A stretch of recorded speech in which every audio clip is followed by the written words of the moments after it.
అయ్యా అయ్యా అడ్డ రోడ్డు దాకా వెళ్ళాలయ్యా. అడ్డ రోడ్డు కడ దిగాలని అడ్డదిడ్డంగా లారీ చెప్తావా? సరిగ్గా బ్రేక్ పడపోతే అడ్రస్ లేకుండా పోయేదాన్ని. అమ్మ మీరైనా చెప్పండి అమ్మా, తోటి కూలీదాన్ని, నన్ను అడ్డ రోడ్డు దాకా దింపమని. మనతో వస్తుందిలే రానివయ్యా. రా ఎక్కెక్కు. పొద్దున్నేదో దరిద్రం.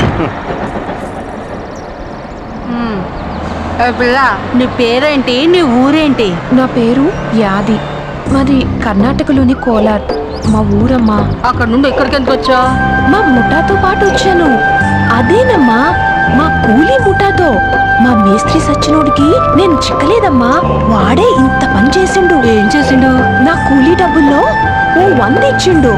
నేను సంతకెళ్ళి సరుకులు తెచ్చుకునేసరికల్లా అందరూ చెక్కేసిండ్రు. సొంతకు నువ్వు ఒకదానివే వెళ్ళావా? ఇది ఆ మేస్త్రిగాడి కుట్రేనమ్మా.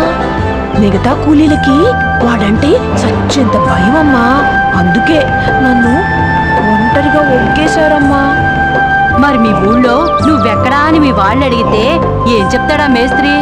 నాకు వెనక ముందు ఎవ్వరూ లేరమ్మా. మొన్నటిదాకా పెంచి పోషించిన చిన్నయ్య ఈ మధ్యనే పోయిండు. అయ్యో పాపం, మరి అడ్రోడ్ దాకా ఎందుకు వెళ్తున్నావు? దారిన పోయే దానయ్యకుడు అడ్డరోడ్డు దగ్గర పని దొరికిద్దని చెప్పిండు, అందుకని. సర్లే, మాతో పాటే ఉంది గాని. పక్కూర్లో నాట్లు పని ఓ వారం ఉంటుంది, వస్తావుగా? ఎందుకు రానమ్మా, నీ పుణ్యం ఎక్కడికి పోదమ్మా. నీ వచ్చిన పని అయ్యే వరకు మీతోనే ఉంటానమ్మా. అదేనమ్మా, 4 డబ్బులు సంపాదించుకుని మా ఊరెళ్తా. మనమేదో బంగారు గాని పనికి వెళ్తున్నట్టు అన్ని అనుమానాలే నీకు.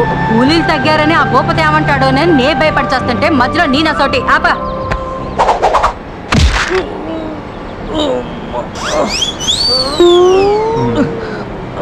రాంజిగా మూలుగుతున్నావేంట్రా? ఇందాక బ్రేక్ వేసినప్పుడు దెబ్బ తగిలిందిరా. ఇందాకలు ఎప్పుడో బ్రేక్ పడితే ఇప్పుడు మూలుగుతావేట్రా? దగ్గర పెట్టుకుని నిలబడకపోతే ఎప్పుడు బ్రేక్ పడుద్దో ఎక్కడ దెబ్బ తగులుద్దో ఎవరికి తెలుసు?